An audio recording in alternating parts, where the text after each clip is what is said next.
माता रानी की दोस्तों, आशा करती हूँ आप सब लोग ठीक होंगे और अच्छे होंगे। तो चलिए दोस्तों, आप आज इस वीडियो में जानेंगे दीपावली कब है। 2025 में हमें कब दीपावली मनाना उत्तम होगा और शुभ मुहूर्त क्या होगा, क्योंकि 2 तिथियाँ हैं और इस दिन अब दीपावली कब मनाएं। और इसी वीडियो में मैं बताऊंगी आपको कि मासिक शिवरात्रि कब है, धनतेरस कब है और नरक चतुर्दशी कब है, यम का दीपक हमें कब निकालना चाहिए, और भी बहुत सारी जानकारी आपको इस वीडियो में मिलेगी। दीपावली से संबंधित सभी जानकारियाँ आपको इस वीडियो के माध्यम से देखने को मिल जाएंगी। ये दोस्तों, जानते हैं दीपावली का दिन कौन सा है। कुछ लोग कह रहे हैं कि 20 तारीख को दीपावली है और कुछ लोग कह रहे हैं कि 21 को दीपावली है। तो ऐसे में आप किस दिन दीपावली मनाएं। तो सबसे पहले दोस्तों आपको बता दूं कि दीपावली हिंदू धर्म का सबसे पवित्र और अच्छा त्यौहार है। ये हर घर में मनाया जाता है। दीपावली को सभी लोग हर्षोल्लास के साथ मनाते हैं, खुशी के साथ मनाते हैं और इस दिन लक्ष्मी माता की पूजा भी करते हैं। तो दीपावली जो है कि अमावस्या के दिन मनाया जाता है। तो दीपावली इस बार या तो 20 को मनाई जाएगी या तो 21 को, क्योंकि अमावस्या 20 को स्टार्ट हो रही है और 21 को ख़त्म हो रही है। तो हमें लक्ष्मी जी की पूजा दीपावली के दिन, जिस दिन अमावस्या रहती है शाम को, उसी दिन मनानी चाहिए। तो अपना अपना मानना है, आप 21 को भी मना सकते हैं, 20 को भी मना सकते हैं। पर कुछ लोगों का मानना है कि उदय तिथि से हिंदू धर्म में हर त्यौहार मनाए जाते हैं, तो उदय तिथि से ही 21 तारीख को हम दीपावली मनाएंगे, तो लक्ष्मी पूजन करेंगे। अगर आप 21 को दीपावली मनाते हैं तो आपको अमावस्या तिथि नहीं मिलेगी शाम को, जब लक्ष्मी पूजन करें। अगर आप 20 को मनाते हैं वो तो बहुत अच्छा है, क्योंकि उस दिन आपको अमावस्या तिथि भी मिल जाएगी और लक्ष्मी पूजन भी हो जाएगी। दीपावली क्योंकि अमावस्या के दिन ही मनाई जाती है, क्योंकि अमावस्या 20 तारीख के दिन लोग लक्ष्मी माता की पूजा धूमधाम से करेंगे रात को, तो इसलिए अमावस्या तिथि भी मिल जाएगी अच्छे से लक्ष्मी माता की पूजा। तो दोनों दिन हो जाएगी, बट अमावस्या तिथि में। तो चलिए दोस्तों, दीपावली के बारे में तो ये हुआ। तो चलिए जानते हैं धनतेरस को हम कब मनाएंगे। तो आप जानते हैं कि धन्वंतरी देवता जो कि समुद्र मंथन के दौरान अपने हाथ में कलश लेकर ही प्रकट हुए थे। तो इसलिए इस दिन धातु का बर्तन हो या स्टील का बर्तन हो, खरीदना बहुत ही शुभ माना जाता है। सोना चांदी या किसी चीज़ का भी बर्तन या ऐसे सोना चांदी खरीद सकते हैं, अपना बजट के हिसाब से। इस दिन हम धन्वंतरी की पूजा और कुबेर जी की पूजा एक साथ करते हैं। आप इनकी पूजा फोटो की द्वारा भी कर सकते हैं, क्योंकि धन्वंतरी विष्णु भगवान की फोटो रख के भी धन्वंतरी की पूजा कर सकते हैं, क्योंकि धन्वंतरी ही विष्णु भगवान का रूप है। विष्णु भगवान का रूप ही धन्वंतरी है। तो ये हो गया धनतेरस। धनतेरस हम 18 अक्टूबर को मनाएंगे। इस दिन पड़ रहा है शनिवार।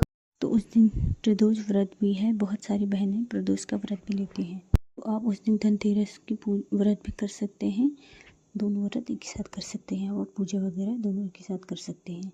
कुछ लोग व्रत लेते हैं और कुछ व्रत नहीं लेते हैं, 7 बजे भोजन करके उस दिन और नहा धो करके कपड़े वगैरह बदल के रात को आप लक्ष्मी माता की पूजा कर सकते हैं दीपावली के दिन। और धनतेरस के दिन भी माता लक्ष्मी की पूजा, कुबेर जी की पूजा और धन्वंतरी की पूजा बिना व्रत के भी कर सकते हैं, साफ शुद्ध होकर। देखिए दोस्तों, मासिक शिवरात्रि 19 अक्टूबर दिन रविवार को है। उस दिन नरक चतुर्दशी भी पड़ रही है, जिसे कि हम छोटी दीपावली के नाम से भी जानते हैं। तो देखिए दोस्तों, 18 अक्टूबर को है धनतेरस और प्रदोष का व्रत है, और 19 अक्टूबर दिन रविवार को नरक चतुर्दशी, छोटी दीपावली कह लीजिए। और मासिक शिवरात्रि का व्रत 19 अक्टूबर दिन रविवार को आप रख सकते हैं। और अगले दिन 20 तारीख सोमवार को हम दीपावली का पर्व मनाएंगे। सारे तिथि और डेट आपको समझा दी हमें। और ये जो ये व्रत है ये 5 दिन तक लगातार चलते हैं। धनतेरस से शुरू होकर के भाई दूज पर ख़त्म होता है। कुछ लोग व्रत लेते हैं, कुछ नहीं भी लेते हैं, और पूजा वगैरह करते हैं धनतेरस से भाई दूज तक। 5 दिनों में हमें रोज़ अपने घर में दिया बाती करनी चाहिए, 2-2 3-3 दिए जलाने ही चाहिए। दीपावली के दिन तो बहुत सारे दिए जलाते हैं, बट इन 3-4 दिनों में 2-2 दिए जरूर से जलाएं आप। चलिए दोस्तों, ये जानकारी तो मैंने आपको दे दी। अब जानते हैं दीपावली के बारे में। जो दीपावली का पर्व है उसके बारे में कुछ महत्वपूर्ण बातें जान लेते हैं। तो इस टाइम हमें साफ़ सफाई का बहुत ध्यान रखना होता है, क्योंकि माता लक्ष्मी साक्षात हमारे घर में आती है। मतलब ऐसी सफाई भी नहीं करनी चाहिए जिससे हम बीमार पड़ जाए। मतलब ऐसी जगह कुछ लोग ऐसे करते हैं कि सफाई करते हैं, ऊपर चढ़ जाते हैं, कहीं गिर जाते हैं या सफाई करते करते बीमार हो जाते हैं। मतलब स्वच्छ रखना है घर को, अच्छे से क्लीन, मतलब सामान बिखरा हुआ ना हो, साफ सफाई पोछा वगैरह लगा करके। तो इस टाइम पे हमें मूर्ति विसर्जन कब करनी चाहिए? मूर्ति विसर्जन हमें दीपावली के टाइम पे नहीं करनी चाहिए। अगर आपके घर में मतलब कोई मूर्ति है, आप विसर्जन करना चाहते हैं, उसको या तो धनतेरस से पहले विसर्जन कर दीजिए, या तो दीपावली के बाद ही मूर्ति विसर्जन किया जाता है। अगर आप नई मूर्ति लाए हैं तो जो पुरानी मूर्ति है उससे साफ स्वच्छ करके वहीं पे घर में रख लीजिएगा और नई मूर्ति को स्थापित कर लीजिएगा। जो पुरानी मूर्ति है उसको बाद में दीपावली के बाद विसर्जन कर सकते हैं आप, या तो जो पुरानी मूर्ति है उसको धनतेरस से पहले विसर्जन कर दीजिएगा। किन लोगों का सवाल रहता है कि जो हम लक्ष्मी और गणेश जी की मूर्ति लें वो एक ही साथ मतलब वाली लें या अलग अलग लें। गणेश जी की अलग, लक्ष्मी माता जी की अलग। आप अलग अलग भी ले सकते हैं, एक ही मूर्ति भी ले सकते हैं, मतलब जिसमें गणेश जी भी बने हो और लक्ष्मी माता जी भी बने हो, कुबेर जी भी बने हो, ऐसे भी ले सकते हैं। सबसे बड़ा क्वेश्चन ये रहता है कि हम मासिक धर्म में पूजा कैसे करें। मतलब सबसे बड़ी औरतों या लड़कियों की समस्या ये रहता है कि मासिक धर्म में पूजा वगैरह कैसे करें। तो दिया बाती आप जला सकते हैं बाहर, मतलब अपने सजा वगैरह सब, बट आप मंदिर, जो आपका मेन मंदिर है उसमें नहीं कर सकते हैं पूजा। अपने बच्चों से करवा सकते हैं आप पूजा, या तो अपने पति से, अपने घर में किसी बड़ों से, मतलब जो भी हो उनसे कर सकते हैं, पर आप खुद नहीं कर सकते हैं। उनसे पूजा कर, मतलब जितना हो सके उनसे करवाइए चाहे, क्योंकि लड़कों को उतना पूजा करे वो नहीं रहता है। तो जितना भी हो सके उनसे एक दिया भी जले तो वो भी कर लेना है। तो आप जो दीपावली के बाद जो घर में दरिद्रता वगैरह रहती है उसको आप, जैसे 20 को आप दीपावली मनाएंगे, 21 को आप जो आपके घर में पुराना नमक होगा उसको आप घर से फेंक सकते हैं और नया नमक अपने डब्बे में भर सकते हैं। और जो आपके घर में पुराना झाड़ू हो सकता है उसको धनतेरस से पहले फेंक सकते हैं या बाद में फेंक सकते हैं। और धनतेरस के दिन आप नई झाड़ू लेकर आए जब, उसकी पूजा वगैरह करके तो उसको झाड़ू से साफ सफाई भी कर सकते हैं। और आपको एक बात ध्यान में रखनी है, आपको ना तो मंगलवार के दिन झाड़ू खरीदना है, ना फेंकना है, और रविवार को भी ना तो खरीदते हैं ना फेंकते हैं झाड़ू, और गुरुवार के दिन भी ना फेंकना नहीं चाहिए आपको झाड़ू, बाकी दिन आप फेंक सकते हैं।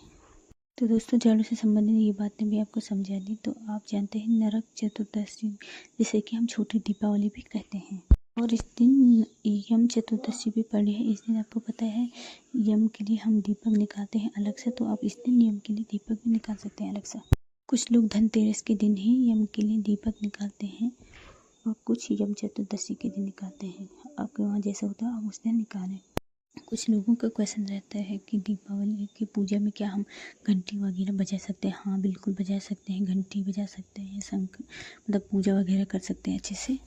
तो चलिए दोस्तों, अब जान लेते हैं अमावस्या तिथि कब से प्रारंभ हो रही है और कब समाप्त हो रही है, और दीपावली का पूजा का शुभ मुहूर्त क्या होगा। तो चलिए दोस्तों, जानते हैं 2025 में कार्तिक अमावस्या तिथि प्रारंभ कब हो रही है। 20 अक्टूबर सोमवार शाम 3:45 से अमावस्या तिथि प्रारंभ हो रही है, और 21 अक्टूबर मंगलवार शाम 5:54 पे अमावस्या तिथि समाप्त हो रही है। दीपावली का पर्व 20 अक्टूबर को मनाया जाएगा। और मैं आपको दीपावली पूजन का शुभ मुहूर्त भी बता देता हूँ। 3 मुहूर्त बताऊंगी। प्रदोष काल 5:08 से 6:38 में, और विषुव काल शाम 7:08 से 9:03 तक निश्चिता काल मुहूर्त रहेगा। काली पूजा मुहूर्त रात 11:41 से 12:31 तक रहेगा निश्चिता काल मुहूर्त। जो ये निश्चिता काल मुहूर्त होता है इसमें लोग काली माता की पूजा भी करते हैं, और इस टाइम गणेश जी और लक्ष्मी माता की पूजा भी आप कर सकते हैं। मतलब कुछ लोग देर रात तक पूजा नहीं कर पाते, वो शाम को, कुछ लोग शाम को ही करते हैं, तो आप शाम के शुभ मुहूर्त में भी आप पूजा कर सकते हैं, रात को भी कर सकते हैं, और जो सुबह का भी है उस टाइम भी आप कर सकते हैं। 3 मुहूर्त बताएं, आप किसी भी टाइम आप पूजा कर सकते हैं। आई होप आपको वीडियो अच्छा लगा हो। वीडियो अच्छा लगा हो तो लाइक करें, कमेंट करें, सब्सक्राइब करें, और इसी नई कामना के साथ आपको नई वीडियो में नई जानकारी के साथ मिलेंगे। तब तक के लिए आप इस वीडियो को देखें और मेरे चैनल को लाइक करें, सब्सक्राइब करें और शेयर करें वीडियो को ज़्यादा से ज़्यादा।